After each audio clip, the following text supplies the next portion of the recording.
हो गया शुरू लाइव। नमस्कार सभी का स्वागत है परवतजन डिजिटल पर। तो अभी हम लोग ऋषिकेश पहुंच चुके हैं, थाना लक्ष्मण झूला। आप देखिएगा तमाम भीड़ यहाँ पर नजर आएगी अंकिता के केस को लेकर। पुलिस ने प्रेस कॉन्फ्रेंस भी करी है, क्या कुछ अपडेट है उनसे हम जानने की कोशिश करेंगे। एडिशनल एसपी हमारे साथ में है सुयाल जी। सर क्या कुछ आप लगा रहे हैं? लगा दीजिए, आप भी दोनों लगा दीजिए। सर क्या कुछ है अभी तक का अपडेट? देखिए, घटनाक्रम अभी हमने ब्रीफ किया। लड़की के साथ मर्डर वाला केस हुआ है और बॉडी अभी रिकवर नहीं हुई, उसके लिए सर्चिंग हमारी चल रही है। हमने तीनों अक्यूज्ड को अरेस्ट कर लिया, आगे की प्रोसेस हमारी चल रही है और जो सर्कमटेंशियल चीज़ें और अदर्स एविडेंसेस हैं उस पर हमारा काम होना, उसमें हम आगे काम करेंगे। अब जो हमारी टॉप प्रायोरिटी है वो बॉडी को रिकवर करना, वो किसी भी स्थिति में हो तो उस पर हम काम कर रहे हैं। तो उन्होंने हत्या की पुष्टि कर दी है, उन्होंने बताया है करिए, इसलिए पुलिस आगे बढ़ रही है। पुष्टि के साथ हमारे पास उनके अपनी स्वयं की पुष्टि के साथ हमारे पास साक्ष्य हैं इस बात के कि बच्ची के साथ ऐसा घटनाक्रम हुआ है, तभी हम आगे लीगल प्रोसेस में चल रहे हैं। तो गिरफ्तारी कितने बजे हुई तकरीबन रात उनकी? गिरफ्तारी चूंकि हमने इनको रात को पहले पूछताछ के लिए बुलाया था, तो अर्ली मॉर्निंग में हमने जब हम इस बात को लेके इंश्योर हो गए कि चीज़ें वास्तव में हुई हैं, उसके साथ मिसहैपनिंग हुई, हमको घटनास्थल जाना था, हमने और चीज़ों की तस्दीक करनी थी, तो अर्ली मॉर्निंग हमने इनको अरेस्ट किया है। अच्छा, तो सर उनका क्या क्या, जिनको आपने गिरफ्तार किया है, जिनके क्या क्या नाम वगैरह कुछ तो इस तरीके से? नाम वो हमने प्रेस नोट में दिया हुआ है। वो हमें कोई एक पुलकी तारिया है और अंकित है, एक का नाम सौरभ है, तो 3 नाम है। बाकी उनकी वर्दी है, पिता का नाम वो हमने प्रेस नोट आपको दे रखा है। चलिए सर, बहुत बहुत धन्यवाद। थोड़ा क्योंकि हम यूकेडी के लोग भी बहुत सारे शामिल हैं, तो हम लोग उनसे भी बातें करेंगे कि इस पूरी घटनाक्रम को किस तरीके से देखते हैं। शिव प्रसाद सेमवाल जी यहाँ पर पहुँचे हैं। सर किस तरीके से देखते हैं पूरी घटना को, जिस प्रकार से लगातार आज 6वां दिन है और आज 6वें दिन में आज पुष्टि हो पाई है कि जो हत्या उसकी हुई है, 3 एक्यूज उसमें हैं और खुद जो होटल रिजॉर्ट के मालिक थे उन्होंने ये सब चीजें पुष्टि करी। किस तरीके से देखते हैं पूरी घटना को? देखिए, पुलिस ने अपना केस, पुलिस का कहना है कि हमने वर्कआउट कर लिया है, हत्यारों को हमने गिरफ्तार कर लिया है। तो मुझे लगता है कि पुलिस ये मान के चल रही है कि वर्कआउट कर लिया है, कि मतलब पुलिस की भूमिका खत्म हो गई है। अब ये सामाजिक संगठनों की, यहाँ की जो रीजनल पार्टी है उत्तराखंड क्रांति दल की, हमारी भूमिका यहाँ से शुरू होती है कि वो पटवारी जो 5 दिन तक केस को टहला रहा था उसके खिलाफ कार्रवाई हो, और जिस तरीके से अपराधियों के लिए ये स्टेट और ये जो खास करके ऋषिकेश जैसा एरिया है, ये सॉफ्ट स्टेट बनता जा रहा है। यहाँ पर टेकन गारंटेड ले लिया जा रहा है महिलाओं के साथ अपराध को। कई सारी घटनाएं यहाँ पर हो चुकी हैं। तो हमारी 2 मांगे हैं, एक तो इन हत्यारों को फांसी दी जाए और ये जो पटवारी है इसके खिलाफ सख्त कार्रवाई की जाए, इसको बर्खास्त किया जाए पटवारी को, इसी ने पूरा केस खराब करवाया। दूसरा, ये जो रिजॉर्ट है ये शेड्यूल कास्ट लोगों की भूमि को खरीद करके बनाया गया, इल्लीगली बनाया गया है और खरीदा भी इल्लीगली गया है। हमने एसडीएम को आज ज्ञापन दिया और अल्टीमेटम दिया है कि अगर ये रिजॉर्ट पे बुलडोजर नहीं चला और इसके अलावा अगर पूरे उत्तराखंड में अदरवाइज कहीं और जगह बुलडोजर चला तो हम लोग बता देंगे कि सिस्टम कैसे चलाया जाता है। फिर सिस्टम हम अपने हाथ में लेंगे तो फिर नहीं कहेंगे पुलिस प्रशासन। इसलिए हमारी मांग है कि सबसे पहले इस तरीके के जो अवैध अय्यासी के जो ये अड्डे बने हुए हैं, अंतारा रिजॉर्ट तरीके के अवैध रूप से अंतरा रिजॉर्ट, ये इन पे तत्काल बुलडोजर चलाया जाना चाहिए और इस तरीके के जो पटवारी हैं इनको तत्काल बर्खास्त किया जाना चाहिए। नहीं तो पटवारियों कई सारी जगह ऐसे हो गए कि मर्डर तक हो जाते हैं और पटवारी केस को घुमाते रह जाते हैं। कल तक उनके जो फादर हैं, जो इसमें मेन जो आरोपी हैं इसमें, उनके फादर का कहना था कि मेरा बेटे की कोई गलती नहीं है, बेटे को जब गलती से फंसाया जा रहा है, इस तरीके की बातें कल सामने पे आ रही थी, क्योंकि खुद पूर्व राज्य मंत्री रह चुके हैं उसके जो फादर हैं भाजपा में, और उसके साथ साथ जो उनके जो बेटे हैं वो भी राज्य मंत्री रह चुके हैं। तो किस तरीके से देखते हैं कि क्या एक पॉलिटिकल इन्फ्लुएंस बनाने की भी कोशिश की जा रही थी शुरुआत में, क्योंकि आज 6वां दिन है आज? अगर पुलिस इस व्यक्ति के जो पुलकी तारिया है, इसके जो अवैध काम है, इसकी जो गुंडागर्दी है, इस पे पहले ही एक्शन ले चुकी होती तो आज इतनी बड़ी घटना नहीं होती। ये पहले भी कोरोना के टाइम पे जो है केदारनाथ जा रखा था, तब भी इसके खिलाफ कोई कार्रवाई नहीं हुई। इसके रिजॉर्ट में तमाम बार झगड़े झंझट होते रहे, पहले भी मुकदमे दर्ज हैं, तब भी पुलिस ने कोई कार्रवाई नहीं की। अगर पुलिस तभी कार्रवाई कर लेती, अगर पटवारी वगैरह जो लोग हैं तभी कार्रवाई कर लेते, एसडीएम तभी कार्रवाई कर लेते, तो आज हमें अपनी बेटी को नहीं खोना पड़ता। तो इसलिए अब इस तरीके की घटनाओं को बिल्कुल भी बर्दाश्त नहीं किया जाएगा और अगर ये रिजॉर्ट ध्वस्त नहीं किया गया, पटवारी को बर्खास्त नहीं किया गया, तो फिर हम लोग बताएंगे सिस्टम अपने हाथ में लेके कैसे लाया जाता है। उत्तरा दीदी भी हमारे साथ में है। उत्तरा दीदी, कैसे देखते हैं, एक तरफ बेटी बचाओ बेटी पढ़ाओ बड़ी बड़ी बातें हो रही है और दूसरे दिन जब उसकी मां लगातार डीएम से मिल रही है, एसडीएम से मिल रही है, जब हमारे संज्ञान में मामला आया हमने भी लगातार इस मामले को उठाया, तब जाकर कुछ कार्रवाई हुई और पटवारी ने 2 दिन इसको लगातार 2 दिन बाद पुलिस को हैंडओवर किया गया। पता नहीं कौन सी फॉर्मेलिटी पूरी कर रहे थे। आप किस तरीके से देखते हैं पूरा? मैं यही देखूंगी कि जहां इस केस में सत्ताधारी पार्टी के नेता शामिल थे, तो इसको जानबूझ करके दबाया गया। जिस तरह से हमारे पूर्व मुख्यमंत्री त्रिवेंद्र सिंह रावत ने जनता दरबार में मुझे निलंबित करके मुझे पुलिस कस्टडी में दे करके दिया, क्या इसके मामले में आज के मुख्यमंत्री कदम नहीं उठा सकते थे? ये कोई मामूली गुनाह है कि लोगों के बेटों के साथ इस तरह का व्यवहार किया जा रहा है? ये सरकार के लिए बहुत धिक्कार है। इस सरकार को तो इस उत्तराखंड में ही नहीं रहना चाहिए, क्योंकि ये उत्तराखंड विरोधी सरकार है।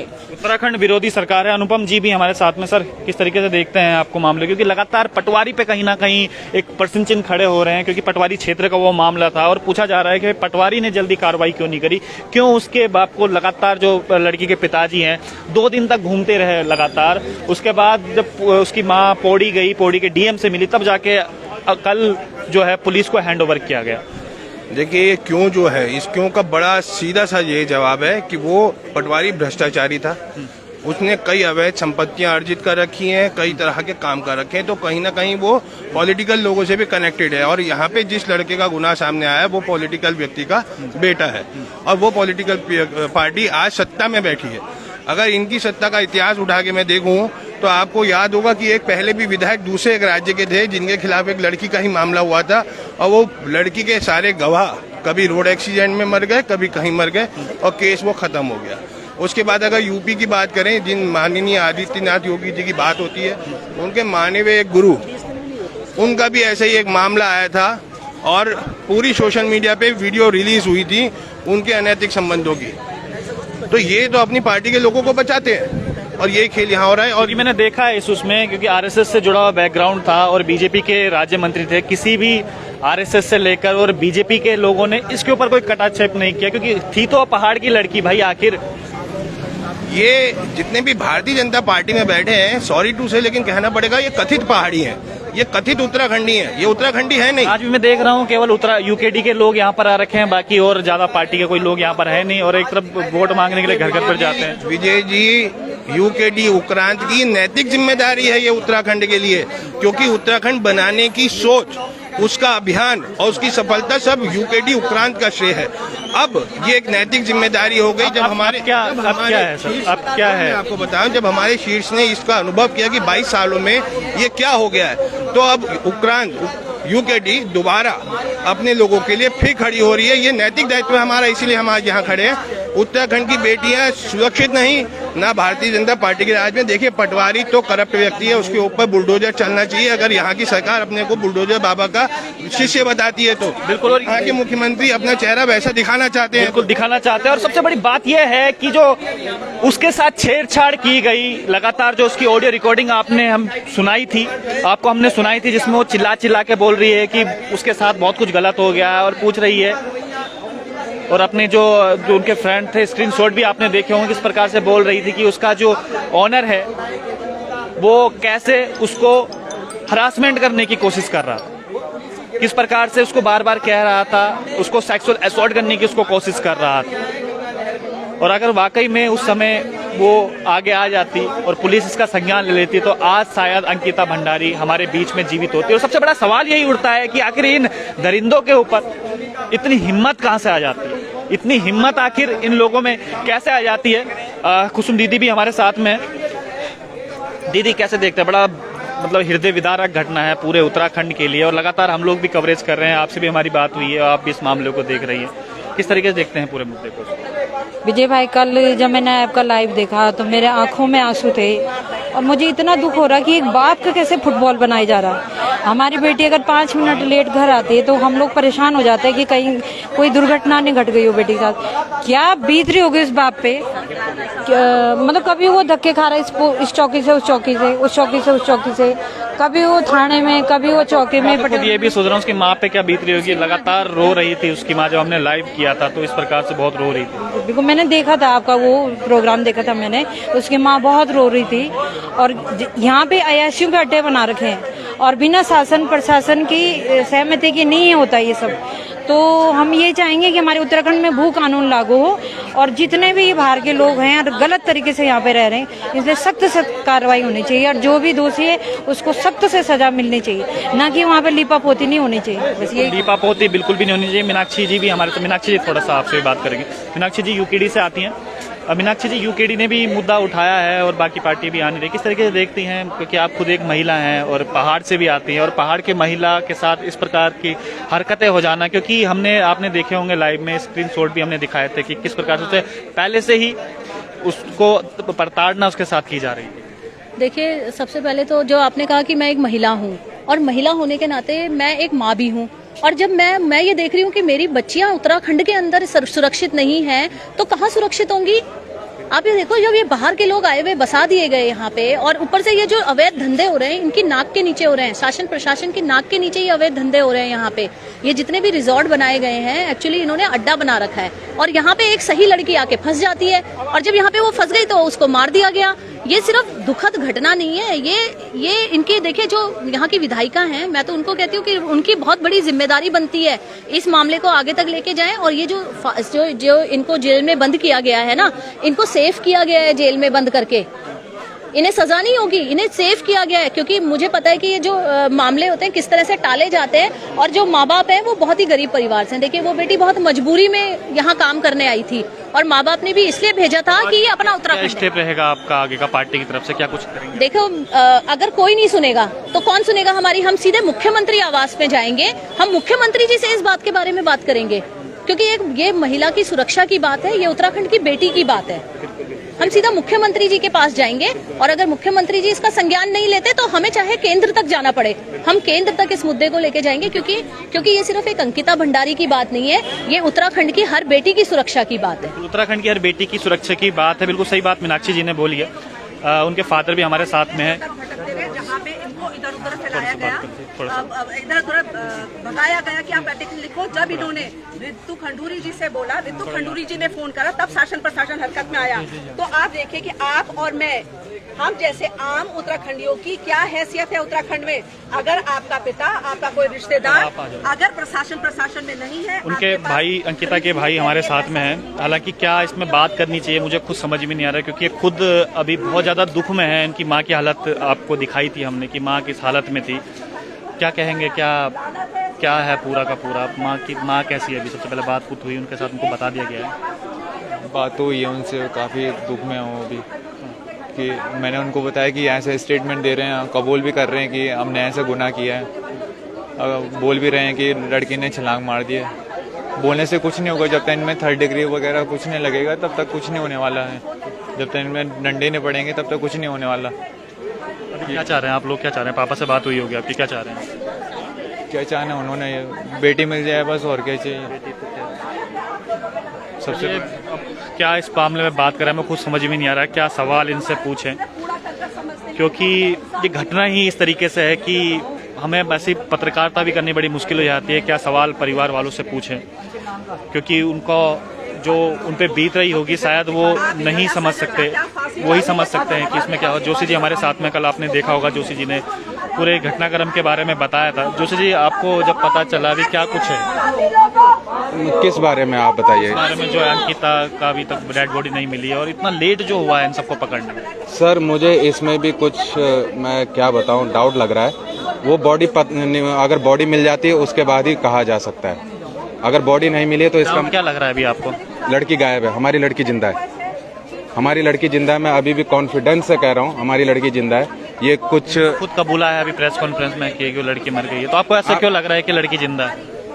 सर, एक इंसान का 6th सेंस भी होता है, जितना भी हम हैं 6th सेंस बोल रहा है लड़की जिंदा है। और वो बात मैं तब ये मानूंगा जब मेरे को लड़की की बॉडी मिल जाएगी, मैं अपनी आंखों के सामने देखूंगा।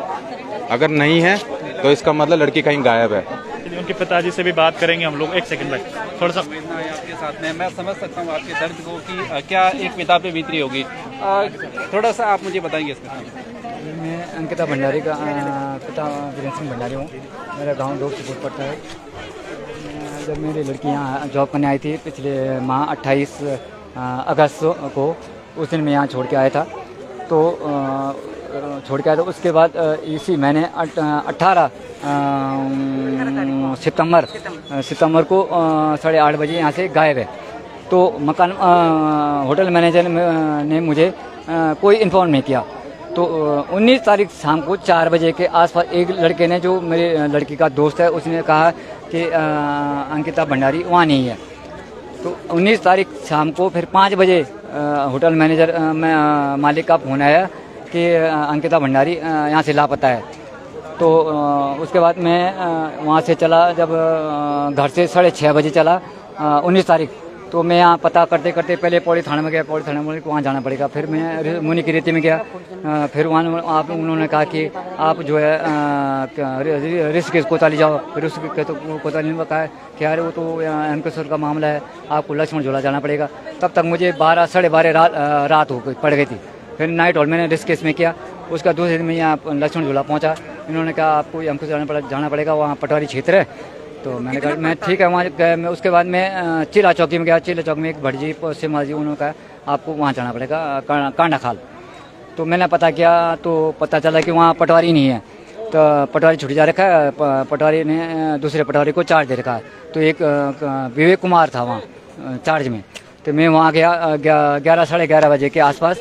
तो मेरे से पहले ये वनंतरा रिजोर्ट्स के मालिक पुनीत आर्यन और मैनेजर सौरभ भास्कर और पुनीत आर्यन के पिता और पुनीत की मिसेज वहाँ मौजूद थी चौकी में। तो मैं एकदम जल्दीबाजी में था, तो इनका बाहर से पर्दा लगा हुआ था। मैं सीधे गया तो इन्होंने देखा, उन्होंने रुको अभी रुको। मैं ठीक है, थोड़ा बाहर आ गया मैं। तो उनकी छत में, पटाल चौक की छत में घूमता रहा मैं। तो मुझे 1.5 घंटे हो गए, तब तक इन्होंने मेरे को अंदर नहीं बुलाया। मेरे को गुस्सा आया। मैं गया, पर्दे में गया, मैंने पर्दा थोड़ा हटाया, तब भी कहा कि रुको। मैं तब भी सहन कर, मैं थोड़ा बाहर आ गया। फिर थोड़ी देर करीब उसके बाद उन्होंने बुलाया मुझे कि आओ अंदर। मैं गया, मैंने साहब मैं अंकिता भंडारी का पापा हूँ। तो मैंने कंप्लेंट लिखानी। तो कहने लगा कि नहीं कंप्लेंट इन्होंने लिखा दी, ये पहले आए रखे हैं, आपकी नहीं लिखी जाएगी। मैंने कहा मैं पीड़ित बेटी का पिता हूँ, पहले मेरी रिपोर्ट होनी चाहिए। कि नहीं। तो तब तक बीच में बोलने लगा कौन, ये होटल मैनेजर मालिक बोलने लगा कि सर जो भी है आप हमारे होटल में चलिए, वहाँ आपको सीटी कैमरे जो भी है आप पता कर लेंगे जो भी है। तो मैंने कहा ठीक है ना। उसके बाद मैंने पटवारी से बोला कि ठीक है। तो जब कंप्लेंट इनकी लिख रहा है तो एक कंप्लेंट मेरी भी है, 3 बंदे हैं वहाँ, उनकी मैं कंप्लेंट शिकायत कर रहा हूँ। ये तो आप इनको रिसीव करो और एक कॉपी मुझे दो। बोले मैं रिसीव क्यों करूँ, आप भले आवेदन मुझे दे दो, लेकिन रिसीव करके मैं नहीं दूंगा। मैंने कहा क्यों नहीं देंगे आप, रिसीव करके एक कॉपी मुझे दे, नहीं दिया उन्होंने। उसका बहस बहुत हो गई उनकी। तब तक बीच में बोलने लगा पुनीत होटल मालिक कि आप स्पॉट चलिए, सिटी कैमरा लेके वहाँ पता पड़ेगा कि क्या हुआ क्या नहीं हुआ इसका। तो उसके बाद ठीक है, मैंने कहा स्पॉट में गए 4:30-5 बजे के आसपास वहाँ गया था मैं। तो वहाँ क्या हुआ कि पटवारी ने तो स्पॉट में पटवारी ने जिक्र नहीं किया कि आप सिटी कैमरे दिखाओ। मैंने खुद याद दिलाई उनको कि आप सिटी कैमरे दिखाओ। तो कहने लगा होटल मालिक कि मैं 3 महीने से मेरा काम चल रहा है। तो क्या किया उन्होंने, केबल काट दी, पहले फ़ोन करके केबल काट दी। हमसे जाने से पहले उन्होंने केबल काट दी वहाँ की। तो सिटी कैमरे काम नहीं कर रहे हैं।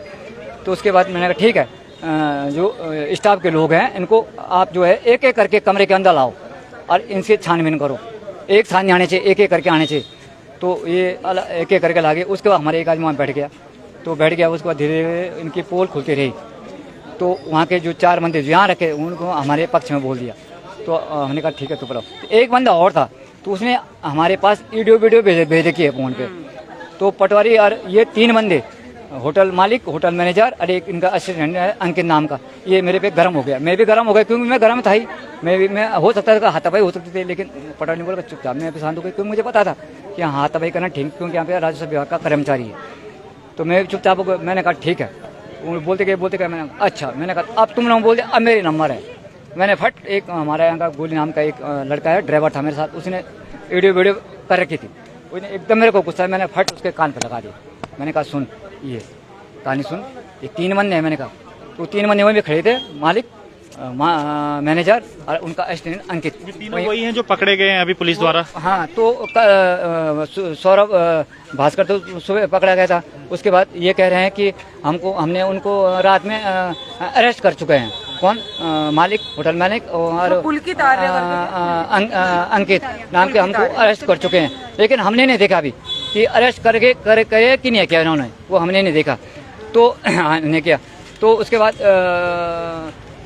18 तारीख को 8:30 बजे के आसपास मेरी लड़की का जो है स्विच ऑफ हो गया था। तो पता चला कि 8:30 बजे के बाद इसको बाहर ले गए ये तीनों। उसके बाद इन्होंने मेरे लड़के के साथ न जाने क्या क्या किया। तो रात 10 बजे 11 बजे के आसपास ही अंदर आए, होटल में आए तो तीनों आए थे अंदर, मालिक, मैनेजर, अंकित, तीनों अंदर आए। उसके बाद एक चौहान है, एक किचन में रहता था। तो लड़का जो है मेरी लड़की को कभी कमरे में खाना ले जाता था, शाम को ले जाता था, या मेरी लड़की वहाँ किचन में चली जाती थी खाने। और उस दिन उस चौहान ने जो है खाना लेके वहाँ जा रहा था, लड़की के कमरे में जा रहा था। तब तक अंकित ने बोला कि नहीं तुम मत जाओ वहाँ, ऐसा कर मैं ले जाता हूँ वहाँ। तो वो खाना ले गया उसको, क्योंकि अंकित को पता था नहीं कि लड़की अंदर नहीं है, क्योंकि उनको पता है कि लड़के उनको बाहर कहीं इसको वो करके। तो वो जो है उसको वहाँ खाना वहाँ छोड़ गई, वो अंकित वहाँ रख दिया। और उसके बाद बोलेगा तू जा दो, मैं रख देता हूँ। तो ऐसी भी तब जाके हमें ये पता पड़ा। उसके बाद यहाँ दौड़ा भागी हुई। पर लेकिन मैं चाहता हूँ कि एक पटवारी को सस्पेंड किया जाए, विवेक कुमार को सस्पेंड किया जाए, और शासन प्रशासन जो अभी जो ढिलाई कर रही है, मतलब अभी हमारे पक्ष में न्याय नहीं मिल रहा है, न्याय में नहीं मिल रहा है। मैं चाहता हूँ शासन प्रशासन इतना जोर दिया जाए। मेरी माता बहन जो जितने में लोग यहाँ पे मेरे साथ हैं, और मेरी लड़की क्या आपकी सबकी लड़की हो, सबकी लड़की है। तो मेरे हमारी लड़की हमें प्रूफ चाहिए, हमारी लड़की चाहिए, हम पास हमारी लड़की चाहिए, तब जाके हम ऐसे जगह से स्थान छोड़ेंगे।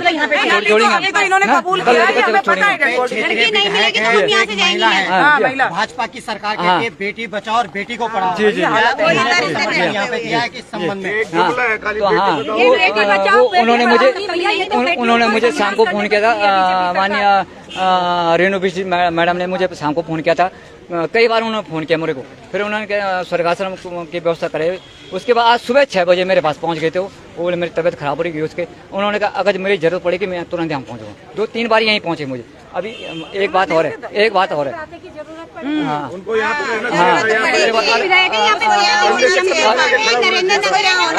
तो अभी होटल मालिक के पिता यहाँ पे आए थे, हम बैठे हुए थे, रेणु बिश्ट जी हम बैठे थे, कमरे में बैठे थे हम सभी, हमने। तब तक वो आ गया, होटल मालिक के पिताजी आ गए वहाँ पे। तो आए, नमस्कार किया गया, लेकिन उन्हें चुमा, उन्होंने कहा नहीं तुम जाओ भाई। मैं ये पूछना चाहती हूँ कि अगर कोई एमएलए की लड़की, कोई बीजेपी की नेता लड़की, विधायक की लड़की अगर काश उन्हीं के साथ हो जाए, 5 दिन लग जाते हैं, 5 दिन लग जाते हैं, 6 दिन है। 19 तारीख से एक पैंट कमीज यही पहन रखी मैंने, न मैंने दाढ़ी बनाई, न कुछ बनाया, न प्रेस किया, कुछ नहीं किया, वैसे ही पड़ा हूँ। कभी खाना नहीं खा रहा हूँ, वैसे ही घूम रहा हूँ ना। 19 तारीख मेरे कमर टूट के खड़े होते, इतनी थक चुकी है मेरी ना। वैसे मेरी अभी मैं पीछे मैंने अभी 3-4 महीने पहले मैंने आंख भी बनाया, आंख ऑपरेशन किया था। बहुत शर्मनाक वाकई में बहुत शर्मनाक है। पीड़िता के पिताजी किस प्रकार से कह रहे हैं कि 5-7 दिन होंगे भटकते इन्हें इंसाफ नहीं मिल पाया था।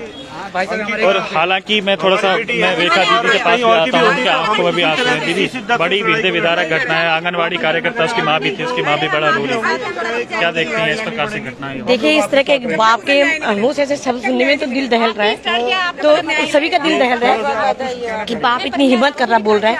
इसके बाद भी सरकार मतलब इस तरह की बातें कर रही है।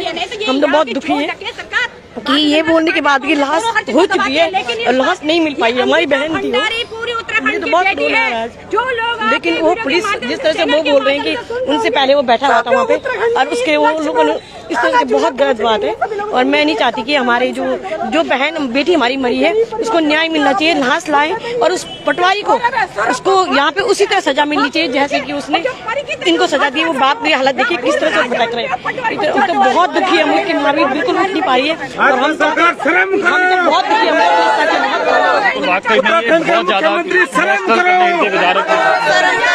हम तब तक यहाँ से नहीं हटेंगे जब तक अंकिता भंडारी को यहाँ पर न लेके आए, तब तक कोई भी मातृशक्ति यहाँ से नहीं लगी। हमने पहले कर दिया, हम उत्तराखंड की बेटी है, इसलिए नहीं रहे थे। हमने हम राज्य आंदोलनकारी है कि इस तरह से हमारी बहन के साथ बलात्कार होकर मार दिया जाएगा। ये राज्य से नहीं बनाया हम लोगों ने, हम एक आंदोलनकारी है, हम सभी लोग आंदोलनकारी बहन है। हम लोग किस तरह से हमारी बहन को मारा जाता, पीटा जाता, और पुलिस प्रशासन किस तरह से सो रखी है, छिपा रही है। क्योंकि भारतीय जनता पार्टी का पूर्व विनोद आर्य भारतीय जनता पार्टी का पूर्व राज्य मंत्री है। अगर उसका बेटी के साथ ऐसा होता तो हमको जवाब दे क्या करता हुआ। हम पहाड़ की बेटियां हैं, हम पहाड़ के लड़के हैं, हम मुंह काला कर देंगे, हम वो लोग हैं। हम जब राज्य बचा सकते हम अंकिता भंडारी को न्याय दिलाएंगे। हमने कह दिया हम तब पीछे नहीं थे, हम यहीं पर रुकेंगे। आज हम देहरादून से आए और किस तरह से हम यहाँ पहुँचे आज ये बताएगी जरूर। कैसे कुतरा दीदी 2 चीज बार इतना दुख हो रहा है। किस तरह से हमारी बहन को कहाँ रखा इन लोगों ने? ये 6 दिन हो गए आज। मोदी सरकार की भारतीय जनता पार्टी 6 दिन हो गए आज। इनके आंख पे खोदा 6 घंटे के अंदर ढूंढ लेते हैं आज। 6 दिन हो गए आज। कहाँ ऐसा नहीं होता। हमने ये राज्य इसलिए बनाया था। कहाँ यहाँ की पुलिस प्रशासन, कहाँ है राज्य सरकार यहाँ की? बहुत बड़े बड़े दावा करती बेटी बचाओ और बेटी पढ़ाओ। ये हमारी पहाड़ों से बेटी नौकरी करने आएगी और इस तरह से हमारी बेटी को तुम खिलौना बनाएंगे। दीदी बताइए इन लोगों को क्या बताया? ये अंकिता 10 घंटे 6 घंटे के अंदर करप्शन तो है बीजेपी। कहीं बेटियों को तवे से फुकवा रहे हैं, कहीं मरवा रहे हैं। इसके लिए बात सुन लो। हम कह रहे हैं इनको उनके हमारे हवाले करो। बता दिया हमने राज्य बनाया है। आज आदमी वर्दी पहनी तो हमारे बदौलत पहने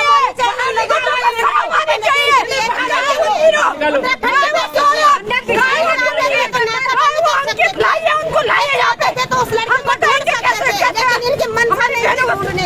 भाई हमारे इन लोगों ने नाकाबंदी हमारे साथ में करी। अगर अंकिता को कुछ हो गया ना तो मैं समझती हूँ उत्तराखंड के अंदर बहुत बड़ा कलंकित लग जाएगा। और भाई यार बहनों, हम लोग इसमें राजनीति नहीं करेंगे, सब मिलकर अंकिता को न्याय दिलाएंगे। नहीं तो कल हमारी दूसरी बहन की दूसरी बहन बन जाएगी। हमारी भी बेटियां हैं, हम भी जानते हैं कि हम लोग बेटी को न्याय न मिले। उत्तराखंड की पुलिस को देनी चाहिए। ये नाकाबंदी कर सकते थे, ये कुछ कर सकते थे। मोदी प्रधानमंत्री कहाँ है? उत्तराखंड में क्या हो रहा है? हमारी बहनों को जलाया जा रहा है। तो हमें की बहन को जला के हटा के दुश्मन पुलिस देना चाहिए। कोई मित्र पुलिस नहीं है। मित्र पुलिस होती तो मित्रता निभाती है। मित्र पुलिस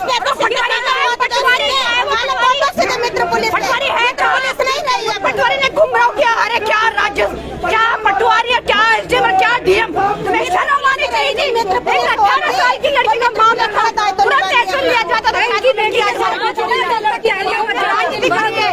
मैं बहनों से कहती सभी लोग मार देंगे जब तक अंकिता नहीं मिलेगी। हम लोग जाने वाले हैं।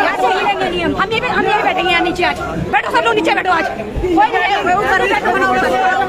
पुलिस प्रशासन, पुलिस प्रशासन, पुलिस प्रशासन, पुलिस प्रशासन, पुलिस प्रशासन, उत्तराखंड सरकार होश में हो। उत्तराखंड सरकार होश में हो। उत्तराखंड सरकार होश में हो। चाहते तो सब कुछ कर सकते हैं। क्यों रहे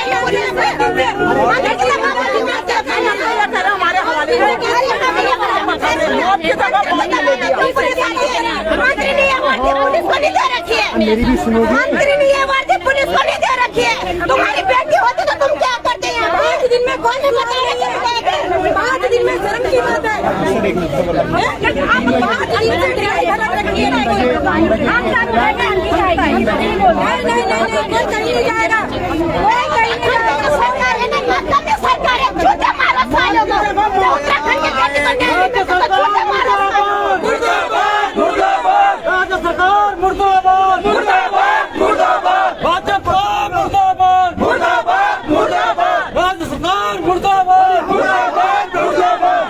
अपराधियों को फांसी दो, फांसी दो, फांसी दो। अपराधियों को फांसी दो, फांसी दो, फांसी दो।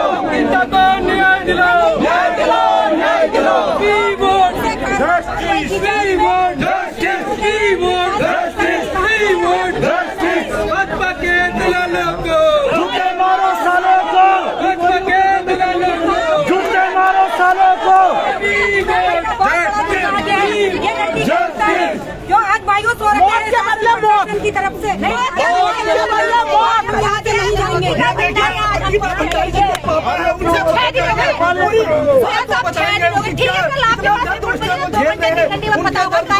अच्छा कोई नहीं समझ सकता। आगे बताएं कि क्या है ये क्यों इस तरीके से किया गया, क्या सजा चाहते हैं आप ये बताएं खुलकर।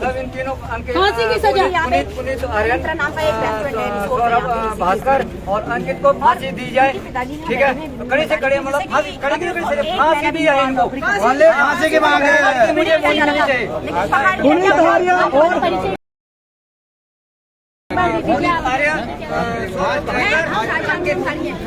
चलिए, ये लाइव तस्वीरें आपने देखी, सीधी लाइव तस्वीरें आपको जो लक्ष्मण झूला जो थाना है वहाँ से हम दिखा रहे थे। और यहाँ पे तमाम यूकेडी के लोग हैं, जितने भी सामाजिक संगठन हैं वो लोग भी यहाँ पर आ चुके हैं। और तमाम वो एक ही मांग कर रहे हैं कि जो लड़की इनकी गायब हुई है, या जिंदा है या मुर्दा है, उसके सामने उनको लेके आया जाए। और फांसी की भी मांग भी कर रहे हैं जितने भी लोग इसमें एक्यूज्ड हैं, जो 3 आरोपी अभी तक पकड़े गए हैं, सीधी तौर पे उनकी भी फांसी की मांग की जा रही है। और तमाम ये समाज सेवी और उत्तराखंड क्रांति दल के लोग यहाँ पर मौजूद हैं। और जो उत्तराखंड की बेटी थी अंकिता भंडारी, उसको न्याय मिले और जो उसके दोषी हैं उसको फांसी की यहाँ पर डिमांड इसको की जा रही है। तो सीधी तस्वीरें आप लक्ष्मण झूला चौकी से आप देख रहे थे, ये लाइव हैं हम लोग इस समय। 2100 लोग तकरीबन हमें देख रहे हैं अभी। और लक्ष्मण झूला जो थाना है वहाँ से हम लोग लाइव हैं अभी। और सीधा तौर पे जो एसपी हैं, एडिशनल एसपी हैं सुयाल जी, उनसे भी बात हुई है। उन्होंने बताया है इस पूरे मुद्दे को लेकर कि कल रात उनकी गिरफ्तारी हो चुकी थी और उन्होंने ये कबूल किया है कि हाँ, उनको हत्या उनके द्वारा की गई है। तो सीधी तौर पर ये सीधी लाइव तस्वीर आप देख रहे हैं अपडेट के साथ। और अब देखते हैं इस मामले में पूरा क्या होता है, क्योंकि लोग बहुत आक्रोशित हैं यहाँ पर। और आक्रोशित होना उनका लाजमी भी है, क्योंकि उत्तराखंड की एक बेटी जो सुदूर पहाड़ों में से आती थी, पौड़ी गढ़वाल जो जिला है, वहाँ पर डोब सिरीकोट एक गांव है, वहाँ का एक बहुत सुदूर इलाका है डोब सिरीकोट, वहाँ की वो लड़की थी। और उसमें हम लोग लगातार बातें कर रहे थे।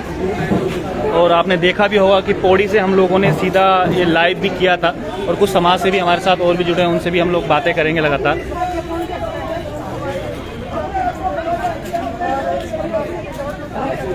चलिए प्रिंसी थोड़ा आपसे बात कर लूँ लाइव में भी। प्रिंसी भी हमारे साथ में है लगातार। हम लोग आपको याद होगा कि प्रिंसी भी लगातार इस पूरी घटनाक्रम पर नज़र भी थी। प्रिंसी, क्या कुछ हुआ अभी तक आपको जो अभी डेट है? एक्चुअली हम लोग पिछले 3 से 4 दिन से आपके द्वारा ही मुझे ये सबसे पहली बार बात पता चली थी। और जब सबसे पहले दिन ये बात पता चली, मुझे लगता है 20 या 21 में हमें पता चला था। तुरंत ही हम लोगों ने मिलकर पटवारी से बात की और 21 तारीख को पटवारी जी कोटद्वार गए। कोटद्वार में उन्होंने SDM को अपनी रिपोर्ट सौंपी। और 21 से 22 कल का दिन था, एक दिन का पूरा प्रोसीजर लगा इस पूरे में पुलिस तक ये जांच पहुंचने में। पर बात ये है कि भले ही वो टाइम बहुत, उन्होंने अपनी तरफ से उनका टाइम वो कम था कि एक दिन में उन्होंने जांच पहुंचाई, पर आगे से अगर कोई भी महिला रिलेटेड जांच हो तो मैं सिर्फ ये कहना चाहूंगी कि इस पूरे एक दिन की वो पटवारी इलाका था और पुलिस जांच नहीं हो पाती थी, तो एक दिन का प्रोसीजर जो है इसमें शॉर्टेज आनी चाहिए, ये मैं बोलना चाहूंगी। दूसरा, अंकिता जो बहन है हमारी, उसके लिए हमने पूरी कोशिश की। हम भी नहीं जानते थे, कल रात से हम ऐसी खबरें सुन रहे थे, बड़ी दर्दनाक खबरें कि ऐसा हुआ है उनकी। मैं तो इतना महसूस नहीं कर सकती जितना उनकी माँ, पिताजी और पूरा परिवार उस दुख को महसूस कर सकता है। हम बस कोशिश कर सकते थे कि हम अंकिता को ढूंढ पाएं, जिसमें हम लोग सब लोग, मैं चाहे मैं सोशल मीडिया से अपना वो करती, सपोर्ट करती, या आप लोग अपने प्लेटफॉर्म से सपोर्ट करते, परंतु आज सबके सपोर्ट के बाद भी हम हार चुके हैं, लिटरली हार चुके हैं। और जो भी दोषी, उन्होंने अपना कबूला भी है, शायद जो भी दोषी, अभी मैं अभी पहुंची हूँ तो मुझे भी पूरी जानकारी कबूला है। उन्होंने कहा है कि उनके द्वारा ही किया गया, रात में गिरफ्तारी उनकी। लेकिन सबसे बड़ा प्रिंसेस में सवाल यह है कि पटवारी की जो गलती हुई है, पटवारी को कम से कम समय रहते सब चीज़ें चल रही। वहाँ पे 2 पटवारी थे, जो मेरी पूरी 1.5 घंटे का वार्तालाप हुआ पटवारी से। जो पहले वाले पटवारी, इनको 18 तारीख की शाम को, जो हमारे नॉलेज में है, अंकिता गायब हुई थी 18 तारीख की शाम को। 19 को ओनर ने बताया, 19 को पटवारी को फ़ोन किया, जो पटवारी मौजूदा था उन्हें फ़ोन किया, फ़ोन करके सूचना दी कि हमारे यहाँ से एक लड़की गायब है। तो पटवारी ने कहा भैया आप लिखित दे दो, हमें लिखित दोगे तो हम FIR दर्ज कर देंगे। तो वो फिर ऐसे ही टाल मटोली होती रही मालिक की तरफ से। उसके बाद मालिक ने 20 तारीख को FIR दी। मालिक ने ये एक चीज़ की, मालिक ने जब 20 तारीख को FIR दी तो नए पटवारी के द्वारा वो लिखी गई। उतनी देर में पिताजी भी पहुंचे तो दोनों तरफ से एक FIR फाइल हुई।